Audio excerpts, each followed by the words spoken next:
Hormuz প্রণালী দিয়ে জ্বালানি পরিবহনে বাধা দিলে তার প্রভাব পুরো বিশ্বে পড়বে বলে সতর্কবার্তা দিয়েছেন আবুধাবির রাষ্ট্রীয় তেল কোম্পানি অ্যাডনকের সিইও সুলতান আল জাবের। বুধবার আটলান্টিক কাউন্সিল আয়োজিত একটি বিশেষ অধিবেশনে ইরানের এই প্রতিরোধকে অর্থনৈতিক সন্ত্রাসবাদ বলে আখ্যা দেন তিনি।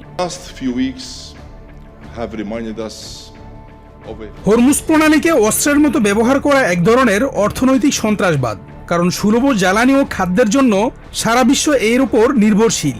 ইরান যখন হরমুজ প্রণালীকে জিম্মি করে তখন তার খেসারত দিতে হয় বিশ্বের প্রতিটি রাষ্ট্রকে। কোনো দেশকেই এভাবে বিশ্ব অর্থনীতিকে অস্থিতিশীল করার সুযোগ দেয়া উচিত নয়।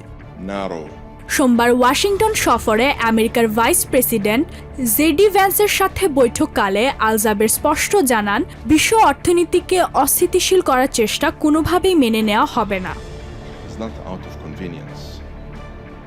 ইউনাইটেড আরব আমিরাত ও আমেরিকার অংশীদারিত্ব কোনো বিশেষ সুবিধার জন্য নয়। আমাদের এই সম্পর্ক শান্তিকালীন সময়ে যেমন পরীক্ষিত, তেমনি যুদ্ধের ময়দানেও প্রমাণিত। মধ্যপ্রাচ্যের সামনে দুটি ভবিষ্যৎ লড়াই করছে। একটি ভবিষ্যৎ হচ্ছে অস্থিতিশীলতা সরিয়ে দেয়া, আর অন্যটি হচ্ছে শিল্প গড়া। ইউএইএ অনেক আগেই তার পথ বেছে নিয়েছে। ইরান ইসরায়েলের পাল্টাপাল্টি হামলায় পুরো মধ্যপ্রাচ্যে চরম উত্তেজনা বিরাজ করছে। বিশ্ববাজারে তেলের দাম ইতিমধ্যে 50% বৃদ্ধি পেয়েছে, যা সাধারণ মানুষের জীবনযাত্রাকে করে তুলেছে ব্যয়বহুল। বিশেষজ্ঞরা বলছেন, এই সংঘাত দীর্ঘস্থায়ী হলে বৈশ্বিক অর্থনীতি এবং জ্বালানি বাজারে বড় ধরনের অস্থিরতা তৈরি করতে পারে।